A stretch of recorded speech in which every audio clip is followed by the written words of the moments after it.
Good morning, everyone. Kris here with Inspired Energy. Joining me this morning, Hartwell. Morning, Hartwell. Good morning. Good morning, Kris. Good morning, everyone. Got your new stylish glasses on this morning, I see. Yes, ma'am. Awesome. So, this morning we're talking about the gates of Sagittarius. So, we can start off by having you maybe tell us the characteristics of the sign of Sagittarius. Well, sure. Sagittarius, of course, is a fire sign. It's vital. It's a mutable sign, so it's flexible and mentally oriented to some extent. Um, but Sagittarius is, they tend to be easy breezy people in many ways. They're easygoing. They can be very opinionated. Um, when they are really believe in something, they can be quite zealous and missionary, and overbearing in terms of their opinions about things. Um, they often are athletic and outdoorsy. They search for meaning. So there's a kind of a religious seeking thread to Sagittarius. Mhm. Um, they're often very principled people. They act in the world in the they believe strongly and they try and live up to those beliefs. Mhm. So, if you had to encapsulate those characteristics into like a couple of archetypes, what would that look like? Well, I think of the gypsy. I think of the scholar priest. I Hmm. think of the seeker, the explorer, the sage, Hmm. the philosopher. These are the kind of energies that Sagittarius embodies. And that exploration, they can be big travelers. Travel Hmm. is often associated with Sagittarius. So they can be big travelers, whether that's geographically or it's philosophically or it's spiritually. Hmm. So, if we were making guesses as to which gates might coincide with Sagittarius's energy, what would we expect to find? Well, it's always kind of funny because I usually start my studying before I ask myself this question, so it feels like cheating. But what I might expect are maybe gates and motors, like maybe even sacral gates, because there is a kind of dynamism to Sagittarius often. Hmm. Um, that would be one of my gates, or something related to growth, change, expansion. Hmm. This is what I get a sense of, and this is what I would look for. Mm. So, that's what you're going to look for. But what did we find when we looked at Sagittarius? Well, we did find that Sagittarius, three of the five main gates of Sagittarius are sacral. So, this is the most powerful motor. So, that's some sort of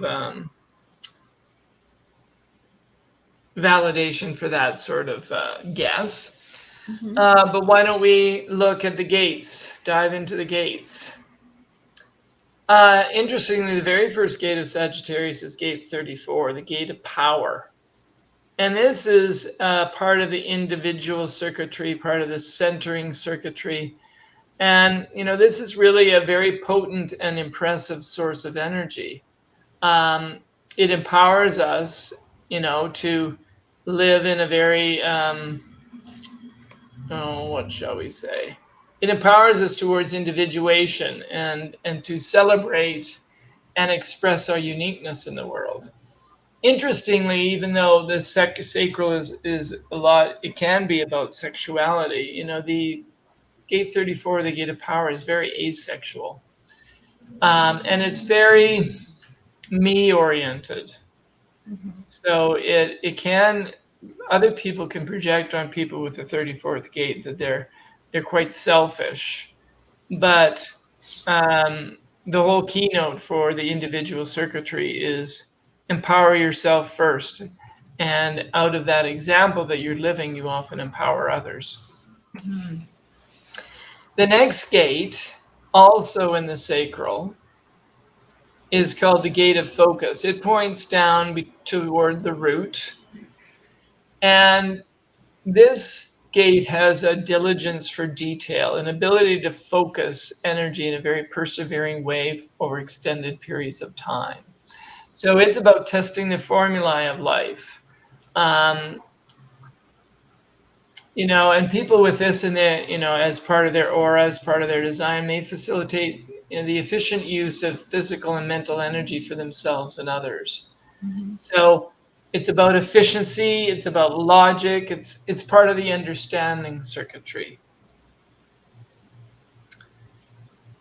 The next gate, the gate 5, which is points from the sacral up toward the G, is called the gate of fixed rhythms. It is also part of the collective circuitry, which has the keynote of sharing, and it's here. It's part of the logical circuitry as well as the gate of focus was. Here, the energy is for attuning to natural rhythms. It's about being able to wait and ride the wave. I often think of the 515 as kind of a surfing metaphor. Mm-hmm. But with the 26, there's the ability to stay true to your own inner rhythms. And that's, staying true to that, if you have gate 5, is what keeps you vital and healthy and in the flow. So Mm-hmm. it's all about rhythms and tempos. Mm-hmm. So the real naturalness to that. And of course, Sagittarius, one of the best qualities of Sagittarius can be a sense of naturalness, a sense of being as alive as an animal in the world, if I can say that. Just being very natural in one's body. Mm-hmm. The next gate, the gate of the ego is gate 26, is a gate of the ego. I think we saw that a lot of the gates of the ego were in Aries. So it's interesting that we have another fire sign in, because there's only 4 gates altogether in the ego. Right. This is part of the tribal circuit, like every ego gate. And this brings the capacity to manipulate memory or selectively remember what you want to remember. And out of that ability to manipulate memory comes the ability to persuade people and to in a sense distract ourselves from our fears. So this is a very interesting gate. It's all about being a trickster. It's Yeah. about crazy wisdom, and Mm-hmm. truth and lies are very malleable. It's Mm-hmm. kind of like the political spin doctor or the natural salesperson or propagandist, so Right. it's a very interesting gate. And so the persuasiveness that we sometimes see with Sagittarius, you can see it here. Mm-hmm. Um, and these people are they're quite immune to rejection by others. It's like they got a strong ego. They can spin the truth however they want it. I think Donald Trump has this gate, for instance. That would make sense. The next gate is a gate in the ajna pointing down towards the throat. And it's part of the collective circuitry as well, but this time it's part of the sensing circuitry. Mm-hmm. And here is where possibilities get conceptualized as ideas. Ideas over time turn into ideals. Ideals turn into beliefs. Mm-hmm. So here people with gate 11, the gate of ideas, they like to seek ideas of other people to stimulate their own reflections, but also they like to share their ideas and stimulate others. So this feels very Sagittarius to me, because Sagittarius is about belief. This is part of the channel of curiosity, the design of a seeker. So it's about the stimulation of ideas, different points of view, Mm-hmm. and that feels very Sagittarian to me. Yeah. Yeah. The final gate is a bridging gate. And as like the bridging gates we've looked at before, gate 10, which is in the Ajna, it's like, oh, I don't know. Does this feel Sagittarius? Does this feel Capricorn? But it is a gate of the love of oneself. It empowers the potential to surrender and live authentically as ourselves. Mm-hmm. So in some ways, this feels quite dynamic and self-loving to me. And I don't Mm-hmm. know, it maybe feels a little more Sagittarian to me than Capricornian, but Mm-hmm. it is about the commitment to being ourselves.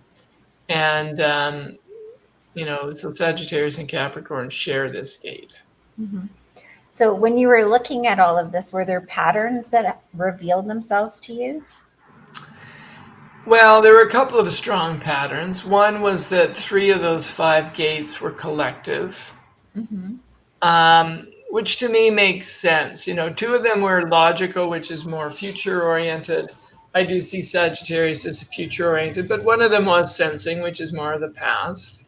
Mm-hmm. And but that idea of being, I don't see Sagittarians as people who draw from the world. So there is a sense of involvement, which the collective circuitry implies. Mm-hmm. The other major pattern was that 4 of those gates, all 4 gates of what's called the Ring of Light, are found in Sagittarius. Oh, wow. Yeah, and that's kind of interesting because, for people who are into talking about other star races and civilizations, Mm-hmm. or 5D reality and things like that, Right. the center of the galaxy is actually in Sagittarius. And the ring of light actually talks about the importance of light in terms of how it relates to our DNA. It's Mm-hmm. like if we are operating at a higher frequency of our beings, then our DNA translates things differently. Mm-hmm. So if you're at a shadow frequency of your DNA, if that's the level of vibration you're operating at, a fear vibration, then your body is going to express in different ways than if you raise that vibration. Mm-hmm. And the ring of light is all about how our body translates light and translates frequency. So I found that really interesting. Yeah, that is interesting. Yeah. Cool. So, are there any last words you want to say about the gates of Sagittarius as they apply to human design before we go? Or Well, I guess my main takeaway here is that, on some level, Sagittarians are associated with hope and faith. So, one of the key words for Sagittarius is faith and hope. And Mhm. with those, there is, when we think of the ring of light and the beautiful gifts that arise out of it, like the cities, for instance, of those gates. Let's see if I can find them quickly. Um, if you just listen to this: invincibility, timelessness, invisibility, and um, oh, I've lost the other one. Light, I think. Light itself, just that word. Mhm. Um, the idea of prayer, the idea of reaching for ways to live in the world where we're not afraid makes a difference. Mhm. And that, I think, is kind of a wonderful message to come out of the Sagittarian gates, that sense of hope and Mhm. that the reinforcement of um, an intention to live a life that is based in faith. Beautiful. Do you have any last words? I have none other than I don't know what we're talking about next week. So I guess it'll be a surprise for everybody. Well, So, it'll be Capricorn. okay. So with that, we will be signing off today. We say God bless. Join us next week as we dive into the gates of Capricorn, how they apply in human design. And thank you so much for joining us. God bless.